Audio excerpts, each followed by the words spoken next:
आज घेतले आहेत मी माननीय मुख्यमंत्र्यांना विनंती करेन की आजच्या निर्णयाच्या बद्दलची माहिती त्यांनी माध्यमांना आणि माध्यमांच्या माध्यमातून जनतेला द्यावी। नमस्कार, सगळ्यांचंच मी मनापासून या ठिकाणी स्वागत करतो। आज कॅबिनेटची बैठक झाली, त्याच्यामध्ये अनेक विषयांवर चर्चा झाली, निर्णय झालेत। DCM साहेबांनी आपल्याला आता सांगितलेलंच आहे की शासनाने काही लोकहिताचे निर्णय घेतलेले आहेत आणि आम्ही तुम्हाला आधीच सांगितलंय की हे शासन जे आहे सर्वसामान्य माणसाला दिलासा देणारं शासन आहे। समाजातल्या सर्वच घटकांना न्याय देण्याचं काम हे शासन पुढील कालावधीमध्ये टप्प्याटप्प्याने नक्की करणार आहे। त्याची सुरुवात देखील आम्ही सुरुवातीच्याच पहिल्याच कॅबिनेटमध्ये चर्चा करून तशा प्रकारचं सुतोवाच केलं होतं। आज मला या ठिकाणी समाधानही वाटतंय, आनंदही वाटतोय की DCM साहेब आणि मी आणि आमचे सर्व सहकारी यांच्याबरोबर चर्चा केल्यानंतर जे देशामध्ये पेट्रोल डिझेलचे दर जे आहेत जागतिक बाजारपेठेमध्ये कच्च्या तेलाच्या किमतीवर अवलंबून आहेत आणि त्यामुळे त्याच्यात जास्त सातत्याने वाढ होत असल्यामुळे देशभरामध्ये राज्यभरामध्ये पेट्रोल डिझेलवर दरांमध्ये वाढ होते आहे आणि म्हणून केंद्र सरकारने देखील 4 नोव्हेंबर 2021 व 22 मे 2022 रोजी पेट्रोल डिझेलच्या करामध्ये कपात केली होती। आदरणीय प्रधानमंत्री महोदयांनी निर्णय घेऊन आणि त्यांनी राज्य शासनाला देखील तशा प्रकारचं आवाहन केलं होतं की आपला देखील जो काही कर आहे तो देखील आपण कमी केला तर सर्वसामान्य माणसाला मोठा दिलासा मिळू शकतो। परंतु काही राज्यांनी त्यांचं आवाहन आणि ज्या काही सूचना होत्या त्या मान्य करून राज्य सरकारचे दर कमी केले होते, परंतु आपल्या महाराष्ट्र शासनाने ते कमी केले नव्हते आणि आम्ही या ठिकाणी युतीचं सरकार स्थापन झाल्यानंतर ठरवलंय की ज्या माध्यमातून आपली सगळी आर्थिक परिस्थिती लक्षात घेऊन आपण एक एक निर्णय जनतेच्या हिताचा घेतला पाहिजे आणि म्हणून आज आम्ही पेट्रोल आणि डिझेलवर पेट्रोलवर 5 रुपये आणि डिझेलवर 3 रुपये अशा प्रकारचं जे दर आहेत ते कमी करण्याचा निर्णय घेतलेला आहे। यामुळे जवळपास 6,000 कोटी रुपयाचा शासनाच्या तिजोरीवर भार पडेल, परंतु 6,000 कोटी रुपये जनतेला त्यामधून दिलासा मिळेल। हा एक महत्त्वाचा निर्णय या ठिकाणी आम्ही घेतलेला आहे शासनाने। यामुळे जे काही डिझेलचे गुड्स ट्रान्सपोर्ट आहे त्यामुळे झालेली वाढ आणि मग त्याच्यामुळे जे काही वस्तूंवरच्या किमती वाढल्या त्याच्यामुळे देखील दिलासा मिळेल आणि थेट पेट्रोलमध्ये देखील आपण 5 रुपये कमी केल्यामुळे थेट नागरिकांना दिलासा मिळेल। त्याचबरोबर आजच सकाळी प्रधानमंत्री महोदयांनी फोन करून सूचना दिल्या होत्या की राज्यामध्ये 18 ते 59 या वयोगटातील सर्वांनाच बूस्टर डोस मोफत देण्याचं केंद्र सरकारने जाहीर केलेलं आहे, पण त्याची अंमलबजावणी मोठ्या प्रमाणावर राज्यात देखील झाली पाहिजे आणि पुढच्या 75 दिवसामध्ये एक टार्गेटेड प्रोग्राम एक आपला सगळ्यांनाच याचा बेनिफिट झाला पाहिजे संपूर्ण महाराष्ट्रामध्ये देशव्यापी मोहीम घेऊन अशा प्रकारचे देखील आवाहन प्रधानमंत्री महोदयांनी केलेलं आहे। त्यामुळे जे काही पॉझिटिव्हिटीचं जे कोविडचं प्रमाण आहे ते कमी होईल आणि सक्रिय रुग्णांची संख्या कमी होईल आणि मोठ्या प्रमाणावर 18 ते 59 वयोगटातल्या सगळ्यांना याचा बेनिफिट होईल। त्यामुळे आमचं शासनाचे सर्व आज त्याच्यामध्ये कॅबिनेटमध्ये देखील चर्चा याच्यावर झाली. मुख्य सचिव आणि आरोग्य विभाग आणि सगळीच यंत्रणा जी आहे सगळ्याच माध्यमातून या ठिकाणी हा बूस्टर डोस जो आहे सगळ्यांना मिळेल अशी बूस्टर म्हणजे त्याची आवश्यकता आहे ते मिळेल आणि त्याचा फायदा सर्वसामान्य लोकांना होईल. हा देखील एक मोठा प्रोग्राम राज्य सरकार हाती घेईल. त्याचबरोबर केंद्र शासनाच्या स्वच्छ भारत अभियान टप्पा 2 च्या धर्तीवर राज्यात देखील स्वच्छ महाराष्ट्र अभियान टप्पा 2 राबविण्यात येणार आहे नगरविकास विभागाच्या माध्यमातून.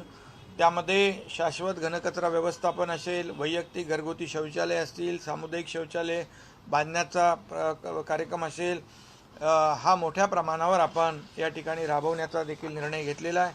त्याचबरोबर केंद्र पुरस्कृत अमृत अभियान टप्पा 2 Atal mission for rejuvenation and urban transformation असा जो नगरविकास विभागाच्या माध्यमातून देखील राज्यात आपण राबवतोय. या योजनेतून सर्व शहरांमध्ये केंद्राच्या मार्गदर्शक सूचनेनुसार अमृत अभियान राबविण्यात येईल. यामध्ये मोठ्या प्रमाणावर पाणीपुरवठा योजना आणि मलनिस्सारण योजना जी अतिशय कुठल्याही शहराच्या किंवा राज्याच्या दृष्टीने अतिशय महत्त्वाचा विषय आहे तो, आणि सांडपाण्याचा पुनर्वापर जो आपण STP करतो आणि त्याच्यावर पाण्यावर ट्रीटमेंट करतो, हे ट्रीटेड पाणी जे आहे ते पिण्याचं पाणी त्या ठिकाणी वापरू नये म्हणून आम्ही एक MIDC असेल, सेकंडरी यूज असेल, गार्डनला आपण पाणी वापरतो, इतर जे काय आपण पाणी वापरतो हे पाणी STPमधून जे पाणी ट्रीटेड वॉटर जे आहे ते वापरण्यासाठी त्याचं कंपल्शन देखील करण्याचा निर्णय घेतलेला आहे. त्याचबरोबर जलसाठ्यांचं पुनर्जीवन देखील यामध्ये करायचं आहे. यामध्ये 10,513 कोटी रुपयाचा जवळपास निधी या ठिकाणी त्याची तो मिळेल. त्याचबरोबर खासदार धैर्यशील माने आणि आमदार प्रकाश आंबेडकर आणि इतरही आमच्या लोकप्रतिनिधींनी माझ्याकडे आणि DCM साहेबांकडे विनंती केली होती. जे नियमित कर्ज परतफेड करतात त्यांना जो काही शासनाने निर्णय घेतला आहे 50,000 रुपये इन्सेंटिव्ह देण्याचा, त्यामधून कोल्हापूर, सातारा, सांगली, पश्चिम महाराष्ट्रातले जे पूर परिस्थितीमध्ये ज्यांना शासनाच्या माध्यमातून आपण मदत केली होती 2018-19ला अतिवृष्टीमुळे शेतकऱ्यांचं झालेलं नुकसान भरपाई आपण दिली होती, त्यांना त्यामध्ये वगळण्यात आलं होतं. परंतु असं त्यांना वगळण्यात येऊ नये अशा प्रकारची विनंती केली होती. त्यामुळे त्यामध्ये तो देखील शासनाने निर्णय घेतलेला आहे आणि तो पुढच्या कॅबिनेटमध्ये आम्ही त्याच्यावर शिक्कामोर्तब करतोय. 50,000 रुपये त्यामध्ये आपल्याला शेतकऱ्यांना, लाखो शेतकऱ्यांना फायदा होईल. त्यामध्ये खासदार धैर्यशील माने असतील, खासदार आपले महाडिक असतील, आमदार प्रकाश आंबेडकर असतील, आणखी काही लोक जे आहेत त्यांनी देखील यामध्ये मागणी केली होती. शेवटी शेतकऱ्यांची ही मोठी मागणी आहे, त्यामध्ये तोही निर्णय आम्ही आज घेतलेला आहे. एकंदरीत अशा प्रकारच्या ज्या काही योजना आहेत ज्यांचा थेट लोकांशी संबंध आहे अशा योजना ज्या आहेत, असे निर्णय जे आहेत आम्ही लोकहिताचे आज घेतलेले आहेत. एक फक्त नाही एक मिनिट फक्त एक जे CM साहेबांनी या ठिकाणी सांगितलं अमृत, तर अमृत 1 आणि 2 मधला आता फरक असा आहे की अमृत 1 मध्ये 44 शहरं होती. आता आज जो निर्णय मुख्यमंत्री मोदयांनी घेतला आहे 400 म्हणजे अगदी नगरपंचायतीपासून तर महानगरपालिकेपर्यंत ज्या 400 अर्बन बॉडीज आहेत त्या सगळ्यांना आता ही केंद्र सरकारची योजना आजपासून लागू झाली आहे. त्यामुळे या सगळ्या शहरांमध्ये पिण्याचं पाणी आणि सांडपाणी या दोन्हीच्या योजना या केंद्र सरकार अनुदान देईल, राज्य सरकार त्याला मॅचिंग ग्रँट देईल आणि ज्या छोट्या संस्था आहेत त्यांना केवळ 10% पैसे स्वतः द्यायचे आहेत, बाकी 90% ग्रँटच्या माध्यमातून त्या ठिकाणचे प्रोजेक्ट पूर्ण केले जाणार आहेत. म्हणजे ते अडलेले फंड्समुळे तर ते आता अडणार नाहीत. छोट्या नगरपालिका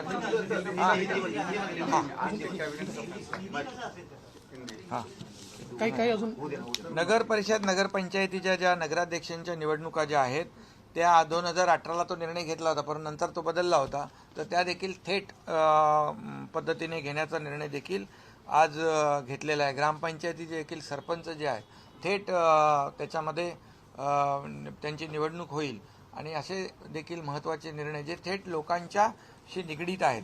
बाजार समितीमध्ये देखील शेतकऱ्यांना थेट मतदानाचा जो अधिकार आहे तो देखील पुन्हा बहाल करण्याचा निर्णय घेतलेला आहे. मध्ये तो 2020ला आपण रद्द केला होता. असे देखील हे निर्णय घेतलेत. आज हमारी सरकार के माध्यम से जो हम लोग ने पहले ही कहा था, हमारे जो शिवसेना भाजपा की सरकार है जो लोगों के हित की बात करेगा, लोगों के हित में निर्णय लेगा, ऐसे निर्णय हम लोग ने लेने शुरू किए हैं. आज सबसे महत्वपूर्ण जो निर्णय है जो केंद्र सरकार ने निर्णय लिया था, प्रधानमंत्री जी ने उनके जो केंद्र सरकार का जो टैक्स है वो कम किया था और राज्यों को भी आह्वान किया था कि आप भी अगर कम करें तो डबल बेनिफिट लोगों को मिल सकता है. लेकिन कई राज्यों ने वो निर्णय लिया था, हमारे महाराष्ट्र सरकार ने नहीं लिया था. लेकिन आज वो निर्णय में हमारे डीसीएम साहब और हमारी चर्चा हुई है, अधिकारियों से चर्चा होने के बाद यहाँ पर पेट्रोल पे 5 लीटर प्रति लीटर 5 रुपया कम करने का निर्णय और डीजल पे 3 रुपया प्रति लीटर कम करने का निर्णय, ये भी महत्वपूर्ण निर्णय आज लिया है. इससे महंगाई कम हो जाएगी, लोगों को राहत मिलेगी. उसके बाद हमारा जो दूसरा निर्णय है अमृत जो मिशन 2 है उसमें भी केंद्र पुरस्कृत अभियान जो है उसमें भी वो भी निर्णय लिया है. दूसरा केंद्र पुरस्कृत अमृत अभियान फेज़ 2 जो अटल मिशन जो है वो भी, उसमें भी हम लोग ने निर्णय लिया है. कम से कम 10,500 करोड़ रुपए के काम होंगे. जैसे अभी डीसीएम साहब ने कहा है, उसमें जो जितने भी इंक्लूड नहीं थे 400 लोकल बॉडीज़, उसका भी इन्वॉल्वमेंट हुआ है और इससे काफ़ी लोगों को फ़ायदा हो जाएगा उसमें. उसके बाद हम लोग ने जो किसानों को जो रेगुलर कर्जा भरते हैं उनको 50,000 रुपये इंसेंटिव देने का निर्णय लिया था. उसमें से जो पूर्व परिस्थिति में जिनको नुकसान भरपाई गवर्नमेंट ने दी थी उनको बाजू में किया था, निकाल दिया था. तो वो भी आज निर्णय हम लोग ने लिया है. उसमें जो वहाँ के खासदार जो है धैर्यशील माने, खासदार महाडिक जो है और प्रकाश आंबेडकर और अन्य कई हमारे जो विधायक हैं उन्होंने भी रिक्वेस्ट की थी कि उसमें हम लोग उनको भी बाजू में नहीं रखे, उनको भी इंक्लूड किया जाए. तो वो भी हम लोग ने उसमें भी उनको इंक्लूड किया है. उससे बेनिफिट उनको भी मिलेगा, लाखों किसानों को. और प्रधानमंत्री जी ने आज सुबह ही कहा है हमें कि जो 18 से 59 एज के जो लोग हैं उनको बूस्टर डोज मुफ्त में केंद्र सरकार के माध्यम से जो उन्होंने घोषणा की है, अगले 75 दिनों में वो एकदम बड़ा ड्राइव लेकर उनको सभी लोगों को इसका फ़ायदा मिले, ये सूचित उन्होंने किया है. और आज कैबिनेट में भी हमारी चर्चा होगी है डीसीएम साहब और हमारे और अधिकारियों की, सब लोगों को इसका बेनिफिट हो जाए. ये जो पॉजिटिविटी का जो रेट है कम हो जाएगा और कोविड ख़त्म हो जाएगा. इसलिए उसे भी हम लोग बड़े पैमाने पर लोगों तक पहुंचाएंगे. सभी लोगों की मदद, जो लोकल बॉडीज़ है, एनजीओज़ है, आरोग्य संस्थाएं हैं और सभी टीम जो है वो एकत्रित होकर काम करेगी ताकि लोगों को बहुत फ़ायदा हो जाएगा. सरपंच और वो नगर परिषद के नगराध्यक्ष हैं उनको भी डायरेक्ट उनका चुनाव हो जाएगा. ये भी बहुत बड़ा निर्णय सरकार ने लिया हुआ है. एक सेकंड फक्त. एक मला सीएम साहेबांनी एक निर्णय मला घोषित करायला सांगितला आहे. आणीबाणीच्या काळामध्ये ज्या लोकांना जेलमध्ये राहावं लागलं, देशातल्या वेगवेगळ्या सरकारांनी त्यांना गौरवनिधी किंवा पेन्शन देण्याचा निर्णय हा 15-20 वर्षापूर्वी घेतला होता. बिहारने घेतला होता, यूपीने घेतला होता, मध्य प्रदेशने घेतला होता, राजस्थानने घेतला होता. महाराष्ट्रामध्ये तो प्रलंबित होता. 2018 साली आम्ही तो निर्णय घेतला होता, पण 2020 साली तो निर्णय मागील सरकारने स्थगित केला. आजच्या मंत्रिमंडळाच्या बैठकीमध्ये पुन्हा एकदा तो निर्णय हा लागू करण्याचा आम्ही निर्णय केला आहे. जवळजवळ 3600 लोकतंत्र संग्राम सेनानी आहेत की ज्यांना आणीबाणीच्या काळामध्ये कारावास भोगावा लागला. तर त्यांना ते पेन्शन आम्ही देणार आहोत आणि अजून 800 ॲप्लिकेशन आहेत त्या मेरिटवर डिसाईड होतील. त्यामुळे हाही एक महत्त्वाचा निर्णय या ठिकाणी घेण्यात आला है. हम सभी जानते हैं कि इमरजेंसी के समय जिन लोगों को कारावास हुआ था, ऐसे लोगों को भिन्न भिन्न राज्यों में पेंशन दी जाती थी. महाराष्ट्र में वो नहीं दी जा रही थी. 2018 में उनको पेंशन देने का महाराष्ट्र ने भी निर्णय लिया था, लेकिन 2020 में उसको स्थगित कर दिया गया था. तो अभी वापस आज हमारी कैबिनेट ने निर्णय किया है कि जो लोकतंत्र संग्राम सेनानी है, जिन्होंने लोकतंत्र को बचाने के लिए उस समय लड़ाई की और जिसमें सत्याग्रह में उनको कारावास हुआ, ऐसे लोगों को फिर एक बार महाराष्ट्र की सरकार उनकी जो पेंशन है वो शुरू करेगी. सर, तत्कालीन सरकारने सांगितलं होतं की जे 6,000 कोटींचा जो काही भार तिजोरीवर पडणार आहे, त्यामुळे आम्ही निर्णय घेत नाही. कशामध्ये? पेट्रोल डिझेल दरामध्ये त्यावेळी सरकारने ते थांबवलं होतं. तर आता जो काही विकास निधी आहे 6,000 कोटी कमी झाल्यामुळे त्यावर काही फरक पडणार आहे का? त्याबद्दल सरकार हा 6,000 कोटी कुठून भरून 6,000 कोटी रुपयाचे नियोजन आम्ही करू. कुठल्याही विकास निधीवर त्याचा भार पडणार नाही. विकासाला कुठेही कात्री लागू देणार नाही. शिंदे साहेब, आज नगराध्यक्ष आणि नगरपंचायतीचा निर्णय झाला, पण काल मिलिंद देवरांनी तुम्हाला आणि उपमुख्यमंत्र्यांना पत्र पाठवलं होतं, ज्यावर आपण प्रतिक्रिया देखील दिली. या संदर्भात आता मुंबईचं वॉर्ड रचना किंवा आरक्षण याच्या संदर्भात काही विचार आहे का? कारण त्या बाबतीत ही खूप सगळ्यांची मागणी होती. नाही, आता तर ग्रामपंचायत नगरपालिकेचा आम्ही निर्णय घेतला आहे आणि मला वाटतं मुंबईच्या बाबतीमध्ये आता तो निर्णय आम्ही काय कुठला घेतलेला नाही. वॉर्ड रचना तो झालेला. माझी आणि सीएम साहेबांची चर्चा झाली. आमच्याही कडे तक्रारी प्राप्त झालेल्या आहेत. आज तो विषय आमच्या अजेंड्यावर नव्हता. आम्ही आता त्या सगळ्या तक्रारींची छाननी करू आणि मग त्याच्या मेरिटच्या आधारावर मुख्यमंत्री त्याचा निर्णय करतील. आपल्या आदेशामध्ये साहेब वॉर्ड रचनेच्या बाबतीमध्ये मोठ्या प्रमाणावर तक्रारी आहेत. एसटीपी प्रोजेक्टच्या संदर्भात आपण खूप मोठे आरोप केले होते आणि आता अटल योजनेमध्ये इतक्या मोठ्या प्रमाणात होत आहेत. ते आधीचे एसटीपी प्रोजेक्ट मुंबईचे विशेषतः होते, ते वादाच्या भोवऱ्यात होते, ते टेंडर प्रोसेस वादामध्ये होती. त्या संदर्भामध्ये काही विशेष निर्णय पुढच्या काळात घेतले जातील का? नाही, या संदर्भात स्वतः मुख्यमंत्री त्याच्यावर लक्ष ठेवून आहेत. ती सगळी प्रोसेस आता सुप्रीम कोर्टामध्ये आहे आणि न्यायमूर्ती चंद्रचूड यांच्या बेंचसमोर त्यांनी ती पूर्ण प्रक्रिया पेंडिंग ठेवली आहे आणि हे संपूर्ण जी काही ही प्रक्रिया त्याचं मॉनिटरिंग ते करत आहेत. त्यामुळे त्या संदर्भातले जे काही रिपोर्ट्स आहेत ते त्यांच्यासमोर मांडले जातील. मुख्यमंत्र्यांनी आयुक्तांना स्पष्टपणे सांगितलेलं आहे की कुठल्याही परिस्थितीत अतिशय पारदर्शी पद्धतीनं हा सगळा व्यवहार झाला पाहिजे. या ठिकाणी कुठल्याही प्रकारे कोणाच्या दबावाखाली किंवा चढ्या दरानं हे होऊ नये. तर त्या दृष्टीने जो काही त्या संदर्भातला निर्णय आहे तो पहिल्यांदा सर्वोच्च न्यायालयासमोर मांडावा लागेल. त्यांना सांगावं लागेल कुठल्या पद्धतीने आला आहे, काय केलं आहे और मग त्यांच्या मान्यतेनेच पुढची कारवाई होणार आहे.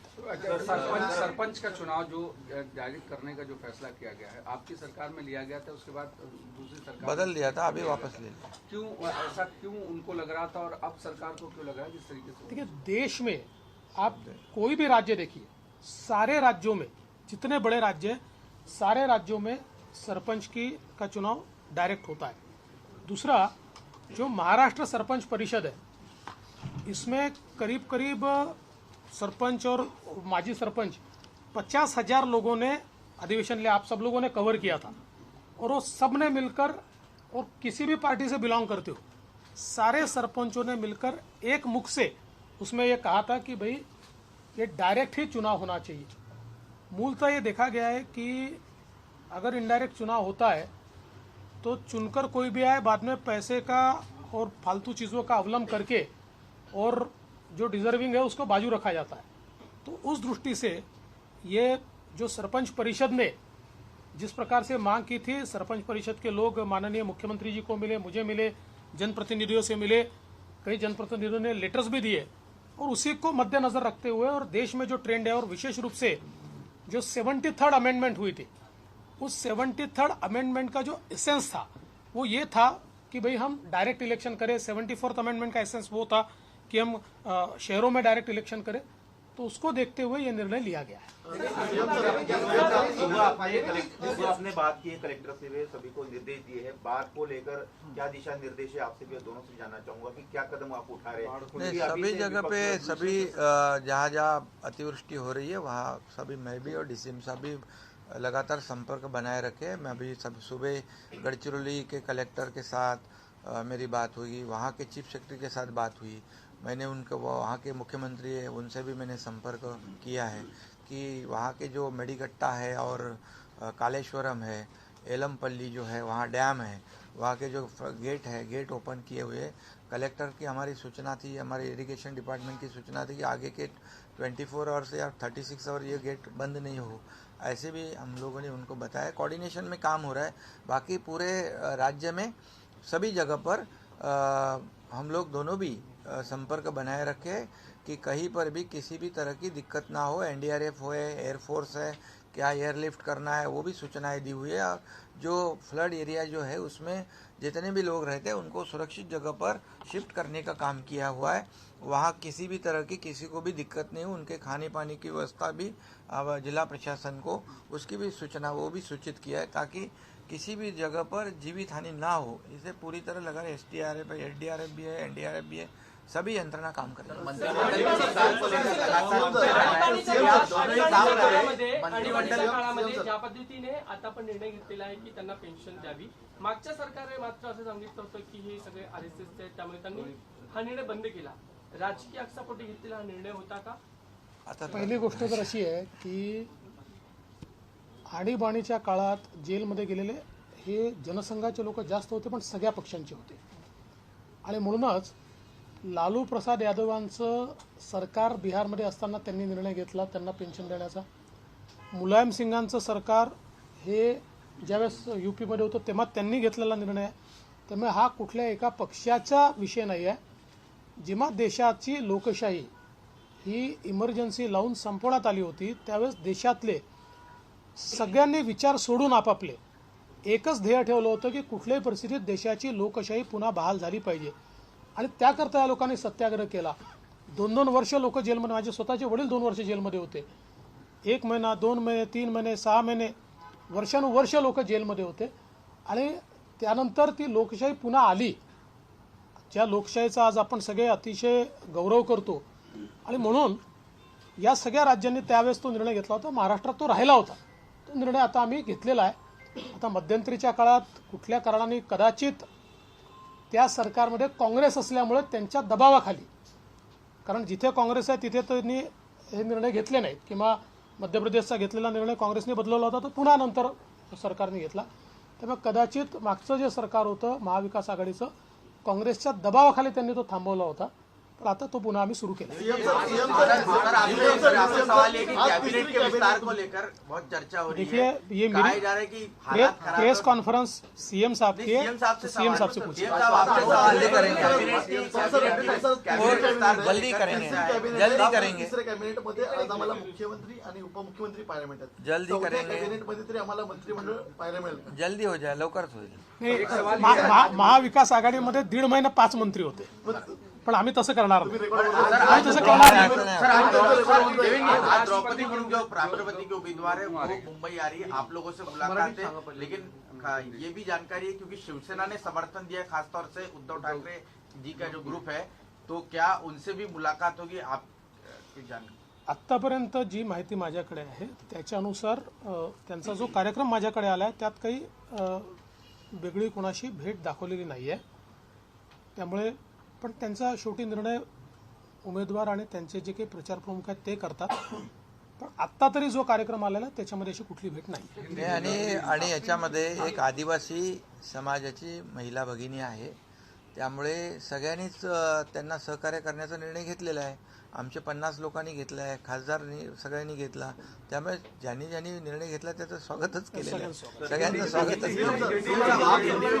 हाँ बोले नहीं, ये जो आदिवासी समाज की हमारी महिला भगिनी है उसके लिए उनको कैंडिडेट बनाया है, इसलिए प्रधानमंत्री जी को धन्यवाद सभी लोगों ने दिया हुआ है, क्योंकि आदिवासी समाज को मेन स्ट्रीम में लाने की कोशिश राज्य भी कर रहा है और केंद्र भी कर रहा है। और ऐसे आदिवासी समाज को सर्वोच्च पद जो देश का है राष्ट्रपति पद, ये अगर मिलता है तो समाज को भी बहुत गौरव है, समाज का और देश का भी गौरव है। इसलिए सभी लोगों ने उसको शुरुआत कर दी, हम लोगों ने, बाकी सब लोग फिर आज सभी लोगों का स्वागत किया है।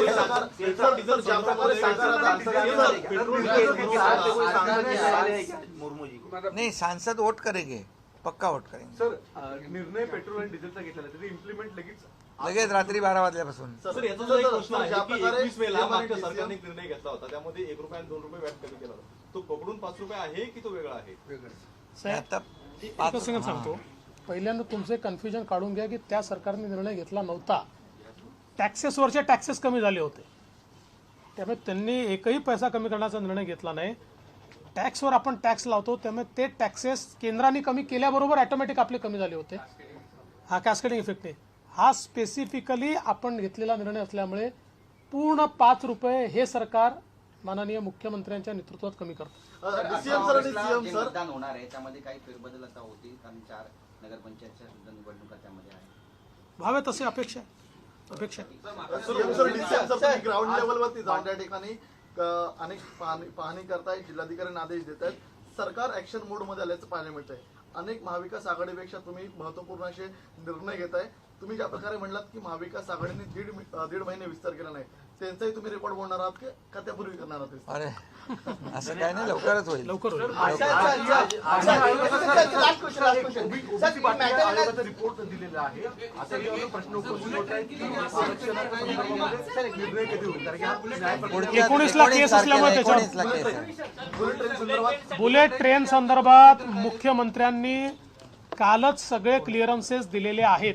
All clearances have been given. दररोजच्या नवनवीन बातम्या व घडामोडी जाणून घेण्यासाठी शबनम न्यूज चॅनल सबस्क्राईब करा व बेल आयकॉन प्रेस करा.